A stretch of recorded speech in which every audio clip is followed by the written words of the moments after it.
र यसलाई चाहिँ हामीले धार्मिक पर्यटनको रूपमा पनि फेरि जोड्न सकिन्छ हैन। किनभने मैले भने तपाईको यताबाट हामीले हलेसी थान पनि हैन महादेवको थान पनि देख्न सकिन्छ यहाँबाट हैन।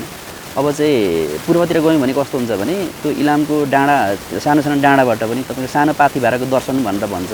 त्यो चाहिँ किन भन्दाखेरि अब बुढाबुढी मान्छेहरू हैन अथवा सबैजना चाहिँ त्यो ठाउँमा पाथी भारामा पुग्न सक्दैन हैन। जस्तै यहाँबाट पनि हलेसी धेरै टाढो छ, हलेसी यहाँबाट चाहिँ पुग्न धेरै टाढो छ हैन। तर यहीँबाट चाहिँ यही चुचुरबाट त्यसको दर्शन गर्न सकिन्छ क्या हैन।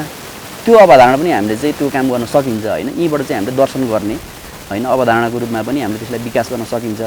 र यहाँ चाहिँ यस्तो ठाउँ छ कि तपाईको यो चाहिँ सधैँभरि हावा चलिरहने ठाउँ।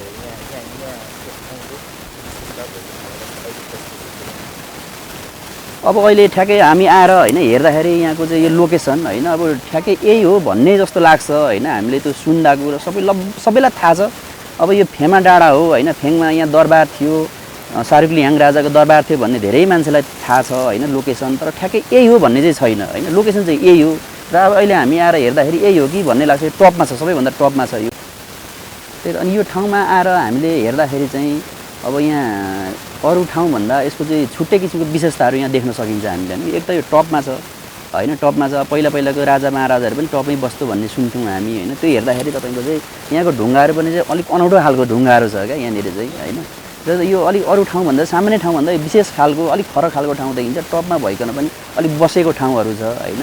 र यो चाहिँ हो चाहिँ भन्ने चाहिँ हामीले चाहिँ यसलाई चाहिँ अनुमान गर्न सक्छौँ। अहिले त हामीले अनुमान मात्रै गर्ने किनभने हामी अर्कै युगमा छौँ हैन। यो चाहिँ तपाईँको त्रेता युगको कुरा हो।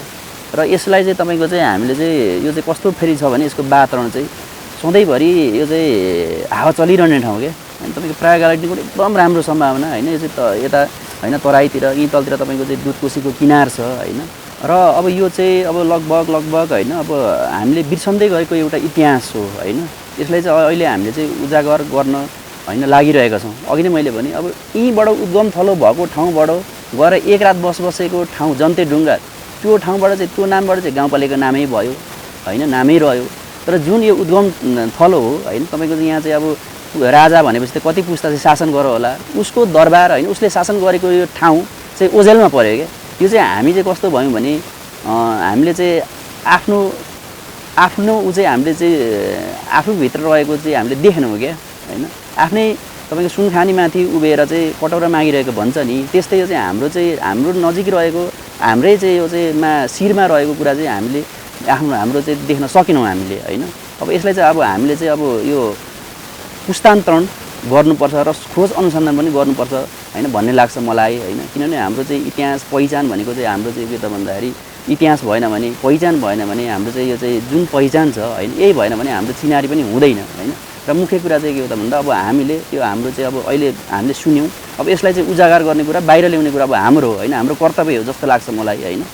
र यहाँ चाहिँ आउँदाखेरि चाहिँ अब हामीले छुट्टै किसिमको चाहिँ अनुभव महसुस गर्न सक्छौँ हामीले हैन। दिनभरिको एउटा ट्रेल र मैले यो ठाउँलाई चाहिँ अब शाहरुख लिहाङ पदमार्गको रूपमै विकास गरेर लान सकिन्छ हैन भन्ने लागिरहेछ।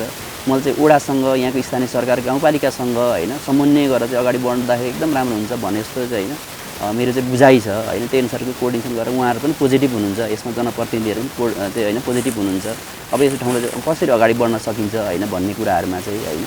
र यो चाहिँ एक दिनको चाहिँ ट्रेल छ, एकदम राम्रो ठाउँ छ हैन। हामीले चाहिँ घुम्दाखेरि पनि यहाँको वनस्पतिहरू छुट्टै किसिमको वनस्पति छ, धेरै चाहिँ तपाईँको यहाँ चाहिँ अब लाली गुराँस र हैन काठफलको रुखहरू चाहिँ छ हैन। र चाहिँ यहाँको चाहिँ वातावरण 24 घण्टा तपाईँ यति आनन्द छ हैन। पसिना आए पनि उकालो हिँड्दा पसिना आए पनि त्यो चाहिँ चियाको चिसोले वातावरणले गर्दाखेरि त्यसको महसुस नै हुँदैन हैन।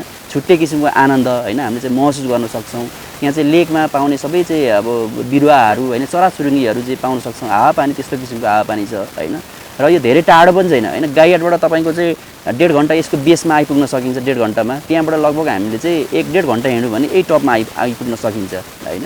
र एक दिनभरिको चाहिँ हामीले चाहिँ समय निकाल्ने भने एक दिनको ट्रेल मजाले आरामदायी यात्रा चाहिँ हामीले गर्न सक्छौँ हैन।